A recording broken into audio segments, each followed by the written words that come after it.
So previous class के अंदर हमने एक्सप्रेशन तो देख ही लिया था, एक्सप्रेशन हमारे डेफिनेशन देख ली थी। सॉरी, इलेक्ट्रिक पोटेंशियल डिफरेंस क्या हो गया था?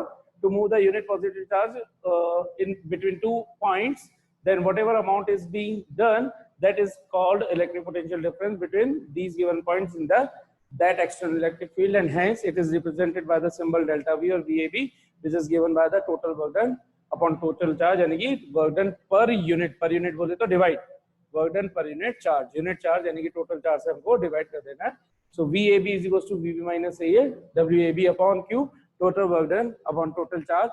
इसके बारे में कुछ important points। तो first point हमारा SI unit of electric potential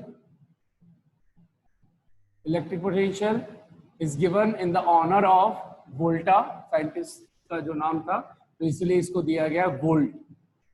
ठीक है, एंड ध्यान रखना है अगर कोई कभी ऐसे कंफ्यूजन हो जाए कि सीजीएस हो या ये क्या हो, अगर वो किसी फेमस साइंटिस्ट के नेम में नहीं है, आपको सिंपली जो सीजीएस सेंटीमीटर ग्राम सेकेंड उस फॉर्म में देना है। तो आप जल्दी से ये बता दीजिए, अगर मैंने ऐसा यूनिट लिख रखी है वोल्ट, तो वोल्ट एमकेएस के अंदर ही ये इक्वल ऐसा unit follows with system MKS system metre kilogram second. तो यही चीज 1 वोल्ट ही एमकेएस में क्या लिखी जानी चाहिए? जल्दी से आप देखिए, इसकी दूसरी यूनिट क्या हो जाएगी? जूल पर सेकेंड, सॉरी जूल पर coulomb work done upon charge joule, इसकी वर्क डन की क्यू की यूनिट कूलम, तो जूल पर कूलम। यानी कि आपको ये पता होना चाहिए कि 1 वोल्ट किसके बराबर होता है? 1 जूल पर कूलम के इक्वल होता है। सेकंड, अब इसी तरह से अगर मान लो सीजीएस यूनिट पूछते, वैसे वोल्ट से बहुतों को कंफ्यूजन होता है कि अगर वोल्ट ऐसा यूनिट है तो सीजीएस क्या हो जाएगी? वोल्ट तो नहीं हो जाएगी, ये वोल्ट है और उसमें वोल्ट आ जाए, तो ऐसा कुछ नहीं होगा। जूल किस में कन्वर्ट हो जाता है भाई? सीजीएस के अंदर जूल के लिए क्या यूज करते हैं सीजीएस यूनिट? अर्ग। तो अर्ग पर कूलम, अर्ग पर ईएसयू इलेक्ट्रोस्टैटिक यूनिट पढ़ रखी है ना सबने? सीजीएस यूनिट यस सर, लिखवाया था मैंने चार्ट के अंदर ना, तो उस तरीके से कन्वर्ट हो जाएगी। ठीक, now second point, important point. तो ये फर्स्ट पॉइंट हो गया SI unit this. Now second point should be dimensional formula. Very good, जल्दी से सब लोग बताएंगे भाई dimensional formula of electric potential difference. बोले तो V या डेल्टा V का डायमेंशनल फार्मूला, जल्दी क्विकली डू इट फास्ट। और third point, the electric potential या इलेक्ट्रिक पोटेंशियल डिफरेंस और simply potential difference is a dot quantity, यानी कि स्केलर या वेक्टर। तो बताइए जल्दी से, स्केलर क्वांटिटी होती है या वेक्टर क्वांटिटी होती है? स्केलर है जी, स्केलर। माइक चल नहीं रहा भाई, आवाज आ रही है सभी को? Yes sir. ठीक है, yes sir. Electric potential difference is a scalar quantity. यही हमने बेसिक डिफरेंस बताया था कि इलेक्ट्रिक फील्ड को दो चीजें शो कर सकती है, दो चीजों से समझाया जा सकता है इलेक्ट्रिक फील्ड को। वो स्पेस जो चार्ज प्रोड्यूस करता है अपने चारों तरफ, उसको जो इलेक्ट्रिक फील्ड बोलते हैं, उसको दो फिजिकल क्वांटिटी के थ्रू एक्सप्लेन किया जा सकता है, उससे समझा जा सकता है, उसकी स्टडी की जा सकती है। एक होता है इलेक्ट्रिक फील्ड इंटेंसिटी E और एक होता है इलेक्ट्रिक पोटेंशियल डिफरेंस V या delta V। So electric potential difference is a scalar quantity. Now just let's come to the definition of 1 volt potential difference। 1 volt potential difference की definition। तो जब भी दुनिया में आपको किसी भी 1 की डिफाइन करना हो, तो आपको सिंपल तरीका बता रहे हैं। क्या तरीका है वो? आप जिसकी भी डेफिनेशन देने वाले हैं, उसका अगर डायरेक्ट फॉर्मूला मौजूद है तो डायरेक्ट फॉर्मूला लिख लो।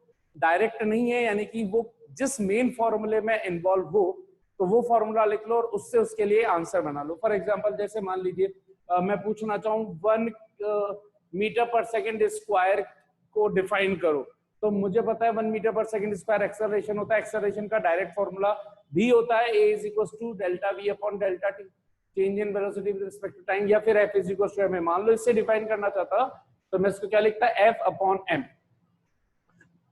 तो मैंने फॉर्मूला बना लिया उसके लिए जिसका मुझे 1 की डेफिनेशन तैयार करनी। फिर जो भी फॉर्मूले में आ रहे हैं उन सबको हम क्या लिख दें, 1 1 पुट कर दो, अपने आप आपका आंसर बना जाएगा। तो F is equal to 1 newton 1 kg, तो आंसर क्या मिल गया 1 मीटर पर second square.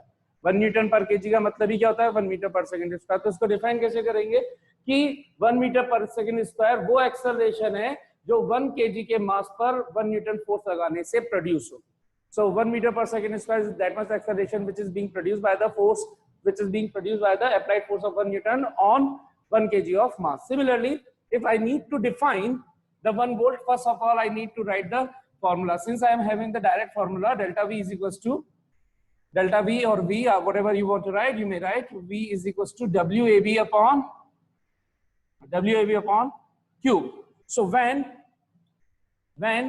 the work done between the 2 point will be 1 joule and Q is also 1 coulomb, then answer will be, then delta V or VAB will be 1 joule upon 1 coulomb बोले तो 1 volt, and hence I have the definition 1 volt is that much amount of work, 1 volt is that much amount of work done which is equal to 1 joule while bringing the unit coulomb of charge between the 2 points. Or whenever a unit coulomb charge or 1 coulomb charge is being moved between 2 points in such a way that the amount of work done will be 1 joule, then the potential difference between the 2 points is said to be 1 volt.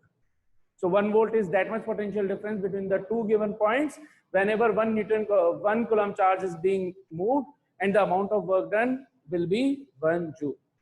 ठीक है, 1 coulomb charge को move करने पर अगर 1 coulomb charge को move करने पर अगर 1 joule का वर्क डन करना पड़े तो उन 2 पॉइंट्स के बीच का पोटेंशियल डिफरेंस 1 वोल्ट बोला जाएगा। How many of you understood this definition and the concept? मैं वापस एक बार थोड़ा सा बता रहा हूँ।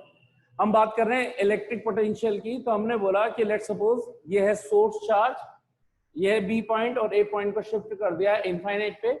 इनफाइनाइट से अब ए पॉइंट जो इनफाइनाइट है उससे चार्ज को लेकर के आ जा रहा है बी पर, ठीक है। तो हमने यहाँ बोला कि let's suppose in moving the charge Q from infinite to the point B the amount of work done given by W infinite B, Q से बी तक लाने में जो net total amount of work done हमें perform करना पड़ा है वो डब्ल्यू इनफाइनाइट बी है। और ये हमें ऑलरेडी पता होता है कि इनफाइनाइट पे सभी चीज जीरो अज्यूम की जाती है, electric potential energy, electric field and hence electric potential, तो ये सब जीरो होते हैं। तो इन मूविंग अगर क्यू चार्ज को करने में इतना वर्क डन करना पड़ रहा है तो यूनिट कुलम 1 कुलम चार्ज को मूव करने में कितना वर्क डन करना पड़ेगा, डब्ल्यू ए बी की जगह क्या आ जाएगा डब्ल्यू इनफाइनाइट क्यू। तो यही चीज अब क्योंकि इनफाइनाइट से क्यू के बीच में आ रहे हैं तो हम बोलेंगे कि this is the electric potential at point B. कैसे कन्वर्ट हो जाएगा, क्योंकि हमें पता है कि हमने जब इलेक्ट्रिक पोटेंशियल एनर्जी को डिफाइन किया था तो डब्ल्यू इनफाइनाइट बी को लिखा था यूबी माइनस यू इनफाइनाइट, और यू इनफाइनाइट तो जीरो थी तो आंसर क्या आता यूबी। तो यूबी के रेस्पेक्ट में जो भी पोटेंशियल निकल रहा है वो भी कितना निकलेगा। आप खुद सोचिए कि इसी को अगर मैं जैसे यहाँ पर वी ए बी लिख रहा था, कहाँ गया, इसी को हमने क्या बोला था electric potential difference W A B upon Q को हमने लिखा था वी ए बी, और वी ए बी को लिखा था हमने V B minus V A. लेकिन हमें पता है ए इनफाइनाइट पे तो वी ए जीरो, तो यही क्या चीज बन गई वी बी। इसका मतलब बी पॉइंट पर इलेक्ट्रिक पोटेंशियल को डिफाइन करना है तो हम क्या बोलेंगे कि अगर किसी चार्ज को इनफाइनाइट से, एक की जगह क्या लिखना है इनफाइनाइट, अगर किसी चार्ज को इनफाइनाइट से किसी डिजायरेबल पॉइंट बी तक लेकर के आया जाए तो जो भी whatever work is being done in moving the unit coulomb charge that is called क्या electric potential at that point. तो लेट्स सपोज अब मैंने यहाँ पे पॉइंट बी की जगह मैं क्या रख देता हूँ, इसको पॉइंट पी मान लेता हूँ, that would be easier for us. So हमसे पूछा है कि व्हाट इज वीपी, तो वीपी का मतलब यही है इनफाइनाइट से पी पॉइंट तक लाने में जो भी amount of work done perform किया जाए टोटल चार्ज क्यू के थ्रू, then total amount of work done divided by या पर यूनिट चार्ज है total amount of work done divided by total charge is known as electric potential at that point. तो basic definition अगर बोले तो क्या बोलेंगे, the electric potential at a point is defined as the amount of work done in bringing the unit positive test charge from infinite to a desirable point. फिर से, if a unit positive test charge is brought from infinite to a desirable point, then whatever amount of work is being performed, that amount of work done is called the electric potential at that point. The amount of work done to bring the unit positive test charge from infinite to a desirable point is known as the electric potential at that point P. This is the definition. How many of you understood? तो electric potential क्या define कर दिया कि infinite से अगर किसी Q charge को किसी डिजायरेबल पॉइंट जहां पे हमें इलेक्ट्रिक पोटेंशियल को डिफाइन करना है वहां तक लाने में अगर W इनफाइनाइट भी वर्क डन करना पड़े तो इस पॉइंट P पर इलेक्ट्रिक पोटेंशियल डिफाइन किया जाएगा the total work done upon total charge which is brought from infinite to the that desirable point. कैसे हुआ था कॉन्सेप्ट ये रहा कि हमें पता है कि अगर इनफाइनाइट को एक पॉइंट ए ही मान लिया जाए यानी कि ए की जगह इनफाइनाइट हो और ए से हम पी तक ला रहे हैं तो पोटेंशियल डिफरेंस क्या बोला जाएगा, delta V is equals to V infinite P। जैसे VAP होता तो V infinite P is equals to क्या होता VP माइनस V इनफाइनाइट, और हमें पता है इनफाइनाइट पर पोटेंशियल जब कोई सी भी चीज कितनी लेते हैं जीरो, तो ये हो गया VP माइनस जीरो यानी कि VP अगर सिंगल आया इसका मतलब तो ये तो बोला जाएगा V, जैसे VA का मतलब क्या हो गया electric potential at point A, VP का मतलब भी क्या हो गया electric potential at point P। तो हमें तो यही चाहिए VP electric potential at point P। तो और ये हमें पता चल गया कि ये डेल्टा V VP के बराबर कब है, जब Q चार्ज को इनफाइनाइट से डिजायरेबल पॉइंट पर लेके आ रहे हैं। और हमें पता है कि डेल्टा V या V इनफाइनाइट P जैसे पोटेंशियल डिफरेंस के अकॉर्डिंग WAB अपॉन Q होता तो डेल्टा V या V इनफाइनाइट P के अकॉर्डिंग क्या होना चाहिए W infinite P upon Q। यही किसकी वैल्यू के बराबर होना चाहिए V इनफाइनाइट P, VP के बराबर VP के बराबर। तो इसका मतलब क्या हो गया electric potential at point P should be equals to the work done from infinite to point P divided by total charge which is being brought from infinite to that desirable point. This is called electric potential. Now what should be the SI unit? Again the SI unit, ये तीनों point अब आप लिख लेना फिर से first second third. The SI unit of the electric potential again same as electric potential difference, जैसे velocity की मीटर पर second and change in velocity भी मीटर पर सेकेंड, वैसे ही change in potential या potential difference की वोल्ट थी तो electric potential की SI unit भी क्या रहेगी वोल्ट या जूल पर कूलम, ठीक है।